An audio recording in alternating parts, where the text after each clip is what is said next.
Hello everyone, this is the Chubby Funster. Welcome to the ninth part of my deep analysis of Curse of Strahd.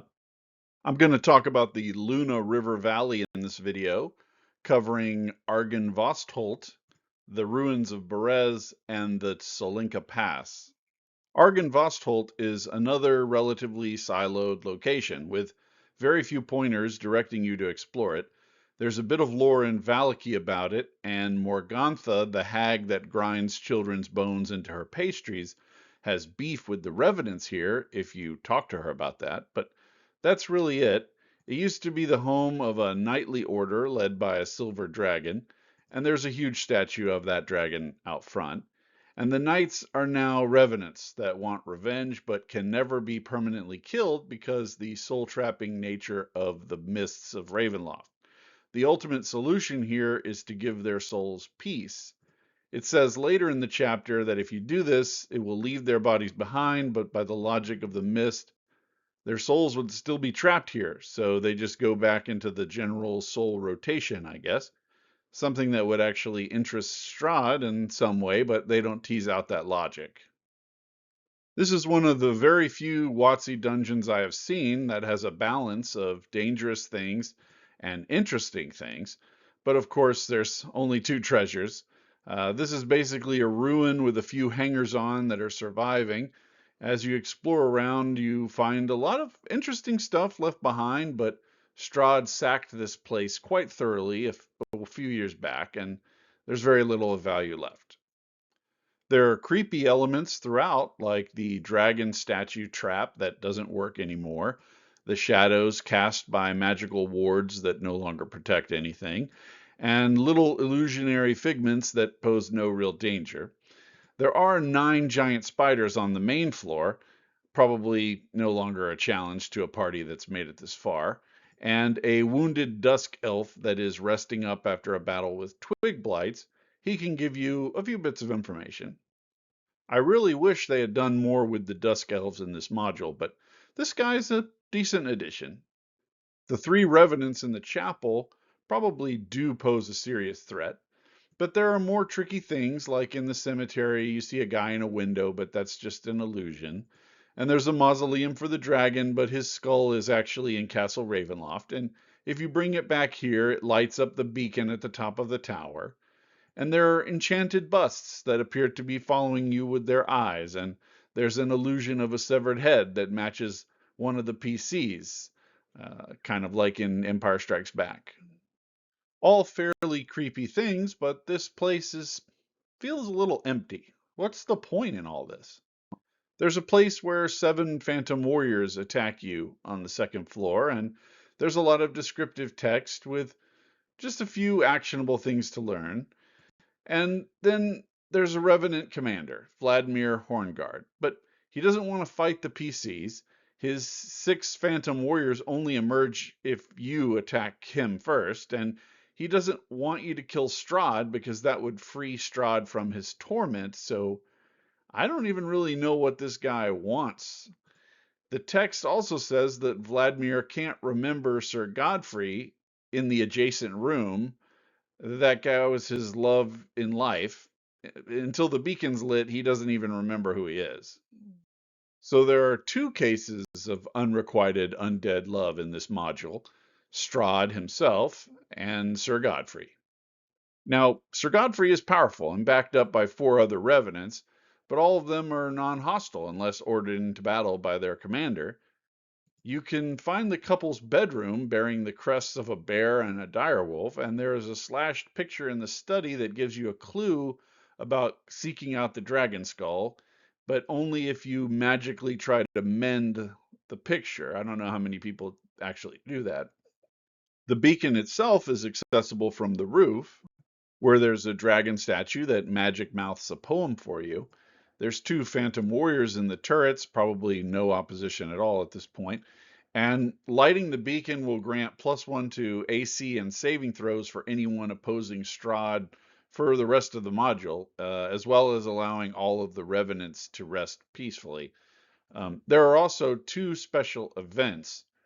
One where the coffin is delivered here in the name of the characters chiseled on the lid. That's creepy, but what's the point? My players would probably interrogate this guy for a long time trying to figure out how he knew to deliver a coffin with the player's name on it. Um, and Esmeralda can ride up, being chased by Aragorn the Vistani. There are several events like this involving Esmeralda throughout the module, but there's no coherent here's how you should use her in the campaign section or in the back where she is here in the appendix. I will tell you how I would use her when I talk about Castle Ravenloft in the next video, but it's weird how they put all these little triggers everywhere without a coherent strategy.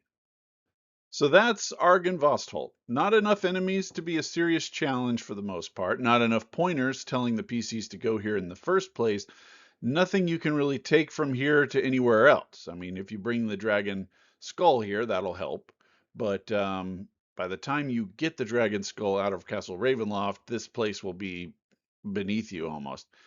There's nothing really to find here either. If you do activate the beacon using the dragon's skull, then Sir Godfrey and Vladimir Horngard will find peace and their corpses will fall to the ground. It actually specifies this because that's the only way they say you can loot their bodies. Now, according to the logic of the mists, that means that their souls would immediately be reborn into new bodies, right? And then we're supposed to, I guess, wait 20 years for them to mature and find each other and become soulmates again. I think that's how it's supposed to work. My hair's all tied up like a pretzel. I got a pretzel in my hair. And they make these beautiful maps. It's crazy to me they don't really use them in a meaningful way. I think you should pack this place with a lot more undead, a lot more revenants, phantom warriors, but make these guys dedicated to their task of killing Strahd. All this damage is a result of successive waves of attack. Maybe regularly show these guys attacking Vistani on the road or being attacked by Strahd. Turn them into a serious anti-Strahd faction. If the players are proving their determination to kill Strahd, have Vladimir approach them with an amulet or something that makes the revenants leave them alone, and then they can kind of wander around this place if they want. But otherwise, I just don't know how they felt like this should be used. I mean, you can use it as a creepy castle to explore once and then never visit again. It just seems like a waste. Now, if you keep going downriver, following the damaged road, you're going to get to the ruins of Berez. The only real thing of importance here is Baba Lysaga. There's a evocative description of approaching the ruins. There's 7 scarecrows wandering around, but like those are CR1 monsters. It's not much. The ghost of the dead burgomaster is here. He can provide some helpful tips, and there are a few things to search, but nothing of real value, and some minor animal monsters. Baba Lysaga can't even hear the PCs coming because she has captured a bunch of ravens that work for the Mardukov family, and they're very loud. But if she leaves her hut, she rides around on a giant skull, and the hut is its own monster. We'll get to that in a second. And there's some good treasure here, and a monument to Marina, the last reincarnation of Strahd's beloved Tatiana. She was killed so Strahd couldn't have her, and that's why he destroyed this whole town. There are some really great undead corpses near Marina's statue that are stuffed with poisonous snakes. If they put stuff like this throughout the module, it'd be a lot more terrifying. This is the first time I've ever seen it anywhere else. It's all just normal undead. As it is, very few parties are going to even see this stuff, though. There's also a were-raven here who can provide the PCs with intel, and a circle of standing stones that can give the druid a max hit points when they switch into wild shape if they're inside of the circle. But you'd have to have a druid in your party to do that. And there's some info on using Baba Lysaga's hut, which is a construct of its own and has attacks and everything like a monster. And there's another dragon illusion similar to what we saw in Argynvostholt. This location is decent, I guess, but it fits into a pattern that WotC uses, and I want to explore that. So first, they'll have a dangerous thing, like in this case, Baba Lysaga, or it could be the druids on Yester Hill, or the werewolf den, or the hags at Old Bone Grinder. You know, you get it. And then around that dangerous thing, they create these little sub-locations where you can go to do one thing, like learn a bit of lore, like the Monument to Marina, or get a boon, like this Druid Wild Shape bonus, or find a creepy thing, like the illusion of the dragon flying overhead, or talk to an NPC, like the Were Raven.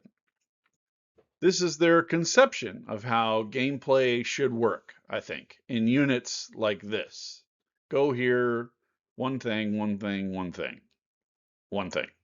I remember seeing this in Phandelver as well, like in the wildly overcrowded ruins of Thundertree. Why is there a druid hanging out in a house 80 feet away from the Green Dragon lair?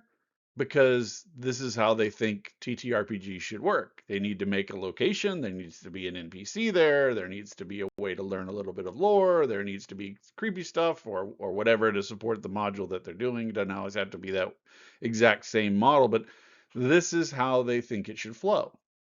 So I have so many criticisms of this, but that's going to have to come in a different video. If you want to create actual horror in this module, though, you could give them things to do at these sublocation type places long before they're strong enough to take on whatever the danger is. So, like, let's say they had to sneak up on Marina's monument without being spotted by the scarecrows or Baba Lysaga, and then take a charcoal rubbing of some carving on the monument and then sneak away and give that to somebody back in Valaki or whatever. Being that close to a powerful enemy and trying to not get into combat with them would create that kind of horror tension and be scary. The circle of standing stones, for instance, shouldn't do just one thing. It should be a place that you're trying to sneak in here for a long time, trying to get, oh, you need to go get this thing, you need to go get that thing. And they've seen this standing stone thing for a while. It's not just one thing that they go and they get one benefit from, and then they're like, okay, and we're done.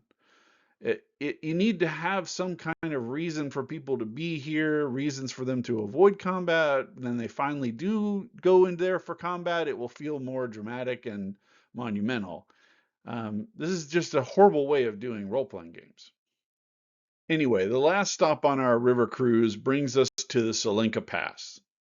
And once again, amazing sizzle, very little steak.